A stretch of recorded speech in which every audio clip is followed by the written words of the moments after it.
உலக மக்களே வணக்கம். சட்டம் தண்டனை உருவாகி எத்தனை வருஷம் சார் ஆச்சு? 100க்கு 50 பேருக்கு தெரியுமில்ல. ஜெயிலில் மக்கள் தொகை குறைஞ்சிருக்கா? அடுத்து பெண்கள், எனக்கு விவரம் தெரிஞ்சதுன்னு சொல்லித்தான் இருக்காங்க, ரோட்டில் நடக்க முடியல. இதுக்கு என்ன சார் அர்த்தம்? பெண்களுக்கு சுதந்திரம் இல்லை. சட்டம் இருக்கு, கடுமையான தண்டனை இருக்கு. இதுக்கு ஆதாரம் சென்ட்ரல் ஜெயில் இருக்கு. உள்ள மனிதர்கள் வாழ்றாங்களா?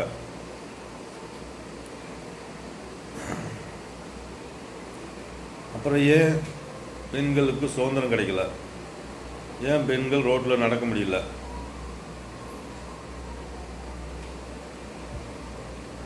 ஒரு நோய் வந்தால் எவ்வளோ சீக்கிரம் சரி பண்ணுறீங்க?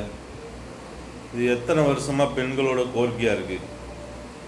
எங்களால் ரோட்டில் நடக்க முடியல, ரோட்டில் நடக்க முடியல. சொல்லுங்கள். ஒரு கிராமத்தில் 1000 பேர் இருக்காங்க, சரிங்களா சார்? நீங்கள் பெண்களுக்கு பாதுகாப்பு கொடுங்கன்னு சொல்கிறது 1000 பெண்களுக்கும் 1000 பெண் போலீஸை போட முடியுமா? போட முடியாதுல்ல. ஒரு பெண்ணுக்கு ஒரு போலீஸ் போட முடியுமா? போட முடியாது. ஒரு கிராமத்துக்கு 2 போலீஸ் போடலாம், ஒரு 5 போலீஸ் கூட போடலாம். இதுதான் அளவு, இதுதான் மரியாதை. ஒரு பொண்ணுக்கு ஒரு போலீஸை போடுவா, அது அசிங்கம் இல்லையா? சொல்லுங்க. ஒரு மனிதன் ஒரு கிராமத்தை மிரட்டுறான், ஒரு ரவுடி, சரிங்களா? அந்த ஒரு மனிதனை தூக்குறது கஷ்டமா, இல்லை ஒரு பெண்ணுக்கு ஒரு போலீஸை போடுறது கஷ்டமா?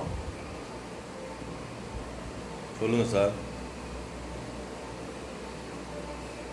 சட்டம் இருக்கு, தண்டனையும் இருக்கு. திருப்பி அதை செய்யாமல் இருப்பாங்களா? இப்போ குண்டர் சட்டம்ன்றீங்க, தெரியாதவங்க தப்பு செஞ்சு உள்ளே இருக்காங்க. இந்த குண்டர் சட்டத்தில் இருக்கவங்க தெரிஞ்சு தானே தப்பு பண்ணுறாங்க. நீ எந்த தண்டனையும் கொடு, நீ எத்தனை நாளைக்கு என்னை உள்ள வை. அப்போ சட்டத்துக்கு மக்கள்கிட்ட பயம் இல்லைல்ல. பொதுமக்களே,